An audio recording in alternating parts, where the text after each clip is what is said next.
Attorney Lotok, typo na yung affidavit mo? Typo pa yung subpoena? Hindi po. What are you typo looking at? yun. The subpoena or the affidavit? Dalawa yan eh. What are you looking at, Attorney Lotok? Subpoena, Your Honor. So the subpoena is dated November 6. Okay. This- And the affidavit also is November 6. Dalawang typo carried over. Asan yung affidavit? Hindi ko pa nakita, ma'am, yung affidavit na November. Your Ikaw affidavit ang says pumirma November eh. 6. Pwede patingin ako ng affidavit. Yung affidavit of investigation mo na binigay, pati I-check yung ko po, amended, carried over din. Yung first draft na rineject ng DOJ, yung ikalawa, parehong November 6. Saan? Pirmado ninyo eh. Page 6, Counsel, paragraph 14 of his affidavit of investigation.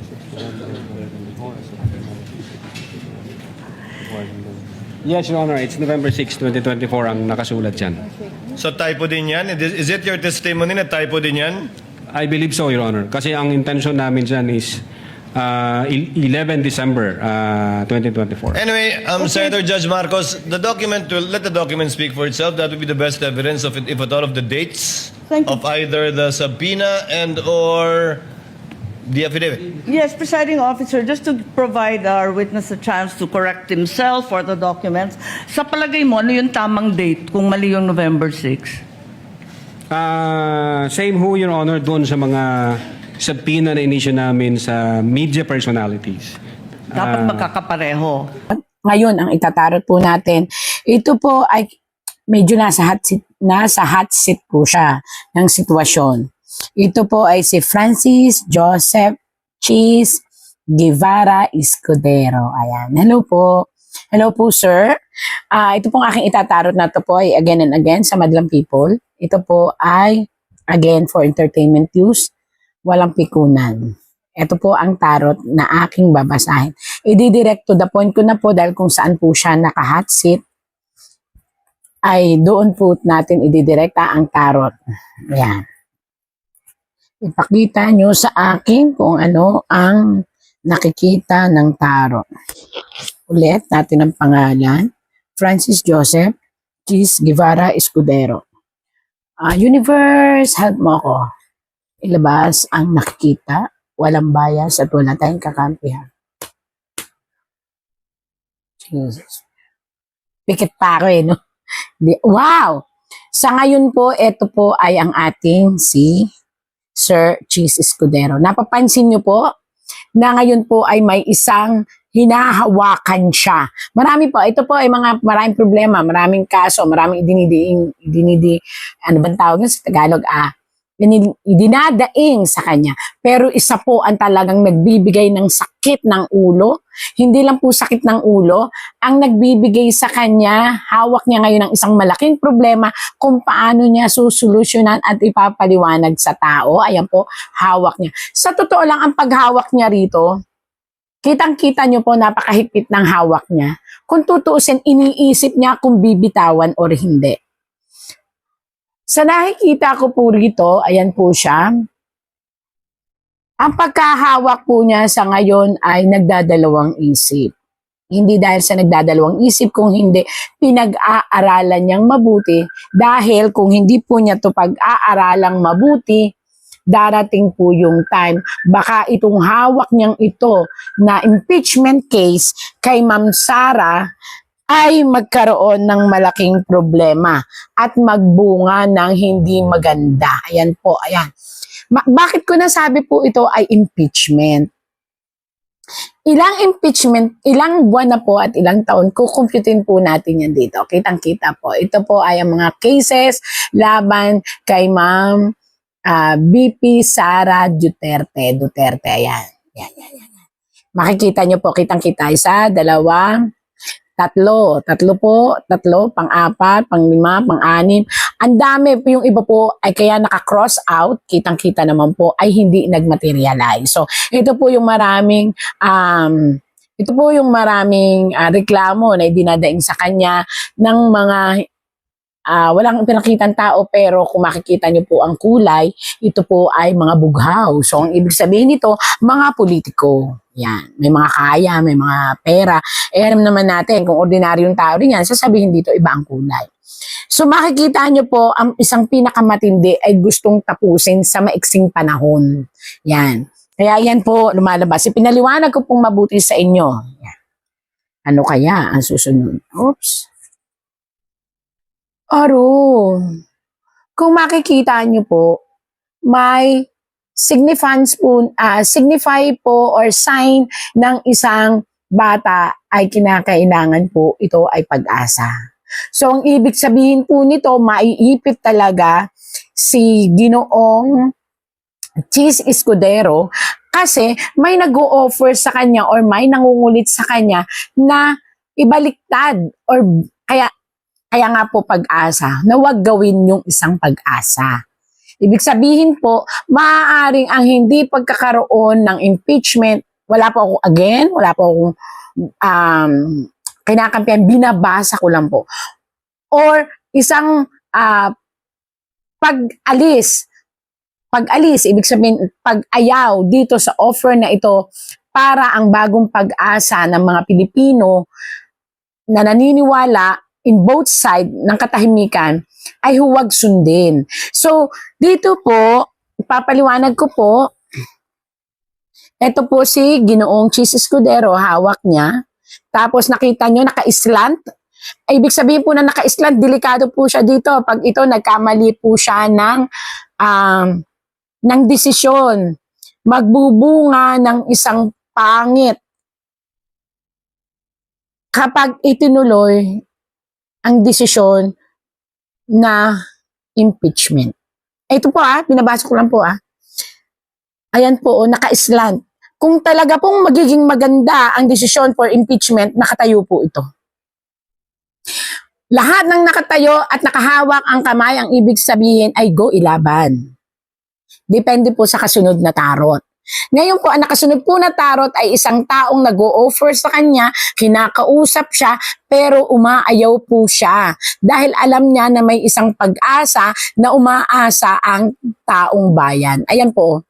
Yan. Kaya dito, hindi ko po gustong pakialaman ang desisyon ng Ginoong Cheese Escudero. Una-una sa lahat, hindi naman ako wala akong concern tungkol sa mga ganyan kasi wala talaga akong alam sa politika, pero binabasa ko lang po ang tarot na kapag sinunod niya yung nagbibigay sa kanya ng offer, may magandang offer, may magandang not only offer, maybe itong offer na ito ay salita na ituloy mo na, bilisan mo na, yan. Pero bata po ang sumunod na ino-offeran. Ibig sabihin ng bata, ito ay pag-asa. New na pag-asa na maaaring pinakita lang po sa atin na yung picture ng bata, pero yun po ay pag-asa na kapag yun pong pag-asang iyon ay pinakialaman, marami po kasi ang nagre-request ng katahimikan, hindi sa side ni President, kung hindi rin sa side ni Ma'am BP, kung hindi sa side ng katotohanan. So dito makikita nyo po paano ko po nalaman yung side ng katotohanan. Kung makikita nyo po ang mga bulaklak, 1, 2, 3, 4. 4 po is for impeachment, pero 3 lang po ang ginagrant na nakikitang po pwedeng makasira sa kanya. Nakasira kay Sir Cheese Escudero. Isang desisyon niya ay maaaring, nakita nyo yon, nakatagilid. Tumagilid din siya sa masang Pilipino. So nagsasabi lang po ako nito. So kung bibitawan niya na walang impeachment at hindi siya makikialam, maaari pong masave ang political career niya at pagmamahal ng mga tao sa kanya. Yan po linaw po, malinaw na malinaw. Akin lang pong pinapaliwanag, ang nakikita ko po. Ayan. Naghihintay siya ng mensahe. Si Cheese Escudero, sorry po, wala na yung ginawa. Si Sir Cheese Escudero ay nakaupo, nalulungkot, naguguluhan, nakasandal siya ngayon sa kanyang posisyon. Yung posisyon niya po ay yung puno, yung kanilalagyan niya. Actually, matibay po ang posisyon niya. Pero kahit nyo, matibay ang posisyon niya. Maaaring makatulong siya para makalika. Nakita niyo yung tatlong yan? Yan yung Impeachment po yan. Napansin nyo halos pare-pareho. Kaya kong i-explain yan kahit saan. Pero ito kung naririnig ito ni Sir Cheese Escudero, sasabihin niya, tama ang tarot. Litong-lito siya, nahihirapan siya, nag-iisip siya.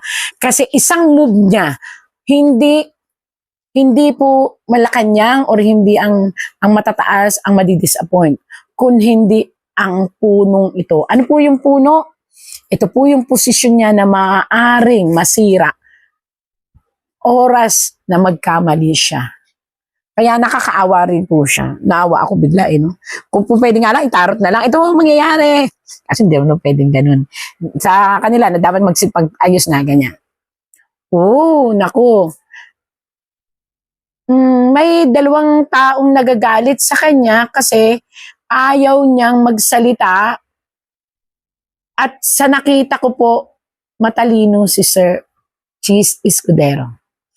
Alam niya ang ikababagsak ng kanyang karir at alam niya kung kailan siya gagalaw at hindi. So, ano naman ako sa kanya kasi espada ang hawak niya no? Again and again, impeachment na naman po yan. Doon po siya ididiin sa impeachment na yan. Kung may dalawang tao na nagagalit po sa kanya kasi hanggang ngayon, naniniwala siya na hindi na dapat ituloy ang impeachment. Kasi may nakita siya na ikababagsak talaga ng gobyerno natin.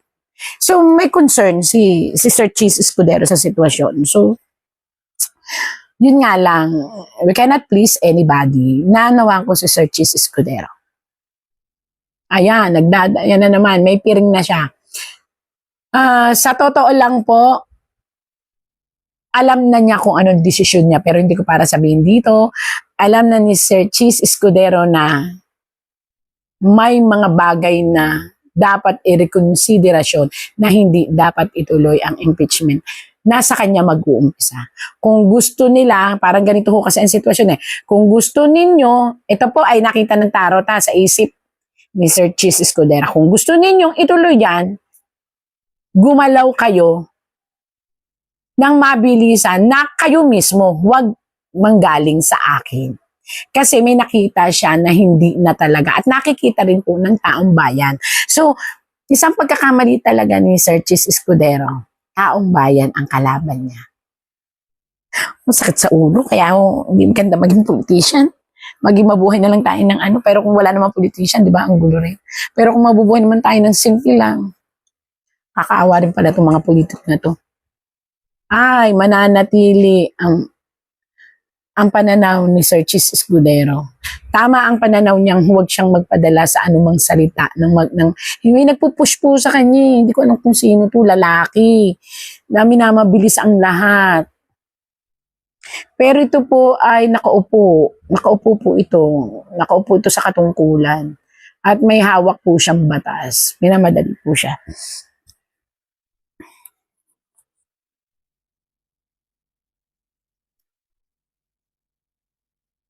Pero maniwala po ba kayo na dito, naghihintay siya ng divine intervention?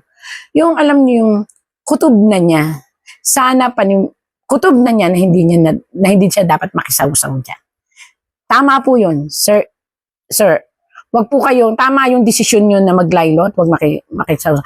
Lahat po kasi na makikisawsaw sa impeachment, mayroong, ayan po ang divine intervention. May negative na mangyayari. Kasi po, di ko nga po maintindihan, meron po kasing parang sumusuporta na malakas na puwersa ng universe na nagsasabing kailangang kumbaga wag nang mapaso. Hayaan mo na silang mapaso sa kung ano man desisyon nila. Kasi bawat pakikialam nila ng sino man ay mapapasok. Ito po, ayan, kitang-kita niyo. The divinity, the intervention. Bakit sasabihin na naman nila, nakabaliktad.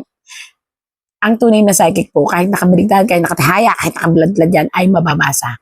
Kung babasahin ko po ito ng natural na nakabaliktad, alam niyo po ba ang ibig sabihin nito kung di ko sasalain?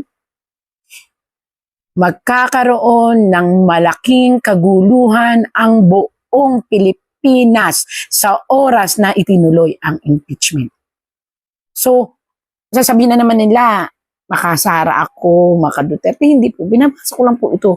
Mahal ko ang bansang Pilipinas. Dahil Pilipina ako. Kung anong mangyari sa Pilipinas, hindi naman ang mga nakaupo sa gobyerno maapektuhan ako, ang pamilya ko, ang pamilya nyo. So sinasabi ko po ang katotohanan. Ito po yung katotohanan, wala akong kinakampihan. Kahit mag-offer, yan nga po, kahit mag-offer, kaya nga may cross kahit mag-offer po ang ating gobyerno ng peace and ano daw yon, peace and makeup, parang bati-bate, parang mga bata na nagbabati-bate. Hindi po yun magkakaroon ng katuparan pag hindi hinihinto ang kaguluhang yan sa impeachment. At kinakailangan pong with the divine intervention maibalik ang isang, nangingilabot nga po ako ang isang bayani na tinitingala ng mga taong Pilipino na naniniwala na tama ang ipinaglaban noong tao na pinuproteksyonan ng divine intervention, which ang pinuproteksyonan po talaga ng divine intervention, ayan po naka-cross, ayan po yung Mother Earth, tapos yun po ay yung Daklan, the Father Duterte, Digong Duterte. At dahil ang mga Duterte po ay may dugo ng sina Ma'am Sara, sina Sir Paulo, yung kanyang mga anak, dahil nga po sila may dugo ng pinuproteksyonan, sila ay dawit sa proteksyon ng universe. Hindi nyo napansin? Inyo pong pansinin kahit po sa mga vlog ko. Kaya naniniwala ako, natutuwa ako kay Sir Cheese Escudero kasi nakikiramdam siya at ayaw niyang maging kasangkapan. Dahil may kapalit na universe ang gagawa, hindi universe talaga ang gagawa. So napansin nyo, bagkus nating idiin ang impeachment, bagkus nating idiin si Tatay Digong, lalo siyang bumabango. Wag na lang po ako, yung pagkakataon na lang, wag na lang din ang tarot, yung pagkakataon. So dito, natuwa ako kasi lumabas ito kay Sir Cheese Escudero. Once na manindigan si Sir Cheese Escudero, may kapalit na maganda. Ano yung paninindigan na yun? Huwag ituloy ang impeachment. Ayan, no? J, B, tapos cross. So, ibig sabihin, even the universe don't like the impeachment. So, matalino si Sir Cheese. Siguro to si Sir Cheese, yung katalinuhan niya, talagang ginagamit niya. Nag-iisip siya. O nakita nyo? Sa oras na magkamali si Sir Cheese Escudero, hindi ang mga bughaw na yan ang magpapalaya sa kanya kung hindi ang taong bayan. Kaya alam din siguro yun ni Sir Cheese Escudero. Matalino ka, sir, na nakita ko yung basa ko sa tarot. Nakita mo yan, sir? Ikaw yan, hindi ka na nakakatulog, nai-stress ka na, even your love life was suffering kasi no time, no anything, even your sariling opinion, medyo natatakot ka kasi nga ayaw mong maipit. But the truth is, ipit na po kayo. So if you will determine whether good and bad, it's up to you. Pero sinabi ko na po kanina, sa inyo po lumabas yun. Di ko alam bakit lumabas yun sa inyo, sa tarot. Sa ngayon po, 3 ang pinoproblema nyo.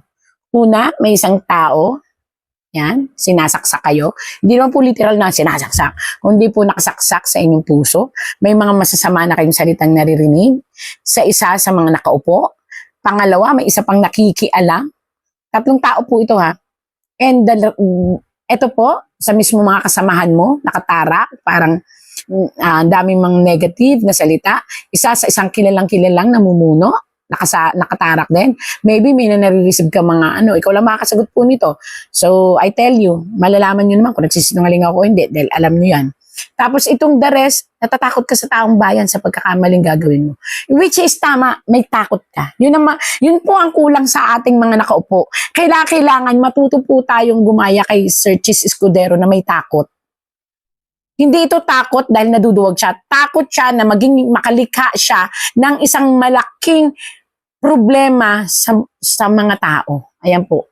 Yan po ang ibig sabihin nun. Isang pusong natatakot, hindi para sa sarili niya. Natatakot siya sa bawat gagawin niya na makalikha siya ng isang malaking kaguluhan na sasaksak sa mga tao. Nakikinig siya sa sinasabi ng mga tao na stop all the impeachment.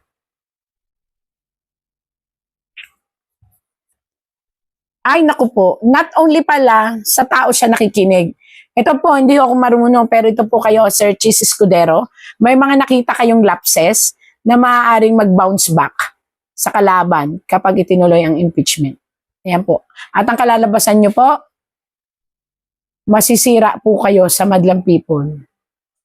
Tama pala kayo, matalino kayo, sir, pinag-aaralan nyo. May mga lapses, oh. Alam niyo po ba ang ibig sabihin nito? Ibig sabihin po nito, sa bawat paghuhukay o pagdaan ng panahon, kung sakali pong itutuloy ang impeachment, tama rin po yung nasa isip niyo, sir. Maraming mahuhukay, maraming madidig, ikababaon lalo ng ating gobyerno. At para sa mga taong marami pong nakakasimpatya po sa inyo, Sir Cheese, at nagbibigay din ng opinion na wag ituloy, lahat po yan na lumalaban para hindi matuloy ang impeachment, may star. Ito po ay panawagan or tarot pong lumabas kay Sir Cheese. Ang star pong iyan, maganda po yan kapag ang mga taong nasa paligid niya ay tumuloy na hindi ituloy ang impeachment. Ibig sabihin tumuloy sila sa kanilang payo at manindigan sila na walang impeachment kasi po may isang liwanag na lalabas. Ibig sabihin nito, magkakaroon ng magandang impact sa mga tao. Yun po yun. Yan yung tubig na yan, dumadaloy. Yan po ay batis.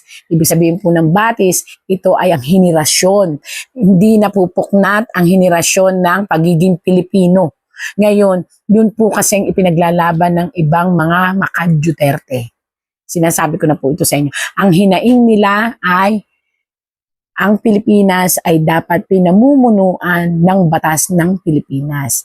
So, aminin na po natin, kahit po sabihing impeachment ang pinag-uusapan, didikit at didikit po sa case ng kanyang father na pinakuha sa ibang lugar, pinadala ng nakialam ang ICC. So, didikit at didikit yan sa ganyang sitwasyon. Wala na pong katapusan hanggang sa magkaroon na ng dalawang isipan ang mga tao na kayo ay puppet ng kasamaan at hindi ng kabutihan. Kaya bilib po ako sa iniisip nyo. At yung mga sumusuporta kay Sir Cheese Escudero, yan po kayo, mga bituin po kayo, kaya po kayo bituin na maputi, malinis ang hangarin ninyo. Ilan kayo? 1, 2, 3, 4, 5, 6, 7, 8. 8 po kayo. 8. Sino tong 8 to?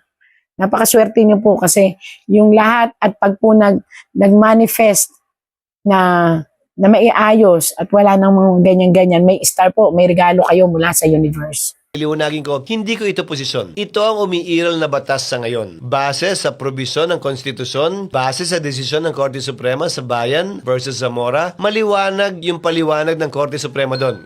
Napagkasunduan niyo po ba ang conviction threshold ng 16 votes sa ibang senador? Posible bang mabago ito? Hindi namin pinagkasunduan. Hindi ko pinagpapaalam ang aking anuman ang sasabihin ko, ang tanumpating bibigay ko. Gayon din naman ang ibang senador. Hindi naman sila nagpapaalam sa akin ang sasabihin nila bago nila sabihin. Subalit may nakausap akong ilang mga senador kaugnay dito at sang-ayon sila sa aking posisyon. Sa katunayan, liliwanagin ko, hindi ko ito posisyon. Ito ang umiiral na batas sa ngayon. Base sa probisyon ng konstitusyon, base sa desisyon ng Korte Suprema sa Bayan versus Zamora, maliwanag yung paliwanag ng Korte Suprema doon. Ano ba ang sitwasyon ng Senado sa ngayon? Merong 21 senador, 2 ang nakapiit, ang isa ay hindi matagpuan. Yung kaso sa Bayan versus Zamora, klaro't maliwanag na 23 lamang ang senador dahil si dating Vice President, dating President, dating Senator Gloria Macapagal Arroyo ay nahalal bilang Vice President noong 1998. So, klarong 23 lang. Walang nakapiit, walang nawawala, walang nagtatago. Klarong 23 lang. Pero ang sinabi ng Korte Suprema, sa pagratipika lamang ng isang tratado, ang bilang pa rin na dapat sundin ay 24, hindi magiging 23 dahil nakalagay sa pagratipika ng tratado ay 23 senators. Lalo pa siguro kaya kung impeachment ang pag-uusapan, nakaraan karapatan ng isang tao ang pinag-uusapan, hindi lamang karapatan ng isang tao, mandatong binigay sa kanya ng milyon nating mga kababayan. Mas dapat siguro na maging stricto tayo tulad ng sa pagratipika sa mga tratado. Gaya ng sinabi ko, ito ang kasalukuyang batas na umiiral. Naalala ko yung aking professor sa constitutional law, the late former Professor Perfecto Fernandez. Sabi niya sa amin, when the trial court makes a mistake, it is appealable to the Court of Appeals. When the Court of Appeals makes a mistake, it is appealable to the Supreme Court. If the Supreme Court makes a mistake, it becomes part of the law of the land. Ito ang umiiral pong desisyon ng Korte Suprema, sang-ayon man po tayo o hindi. Kaya nga sinabi ko, kung sino man ang hindi sang-ayon sa posisyong ito, hindi lamang ng presiding officer, pati na rin ng impeachment court. Dahil wala namang umapila o naghahanap ng rekonsiderasyon sa aking pasya at sinabi, may pagkakataon silang iakyat ito sa Korte Suprema dahil justiciable controversy na ito. Depende siyempre sa pagpapasa ng Korte Suprema din, sa palagay ko ay pwede nang iakyat at hinug ito. Bakit ko sinasabi ito? Ang impeachment process ay highly political. Klaro naman po, hindi ba? Na may magkabilang panig na magkaiba ang sinusulong. Pabor o kontra man sa impeachment, pabor o kontra man sa nasasakdal. Hindi ba dapat lamang na kapag natapos ang impeachment, tapos na rin ang gulo, away at bangayan? Impeachment ang proseso para tumuldok dito sa prosesong ito. Ang pangit naman at ang lungkot, kung matapos namin magdesisyon na may 14 o 15 boto, dun pa lamang mag-aaway-away uli, ay convicted, ay acquitted, dahil magkaiba sila ng pananaw. Sana kung sakasakali, mapagpasahan ito ng Korte Suprema kung may aakyat man sa Korte Suprema, bago pa man magkaroon ng pinal na kapasahan ng Senado, para hindi na tayo magsimula muli sa pinagsimula natin, na may gulo, may away, at may bangayan. Sana ito impeachment process, sino man ang manalo, sino man ang magwagi, maging tuldok na, kaugnay sa bangayan, away, hindi pagkakaunawaan, at mga akusasyon laban kanino man, upang ito'y mapaliwanag, mabigyang linaw, at makita rin ng ating mga kababayan.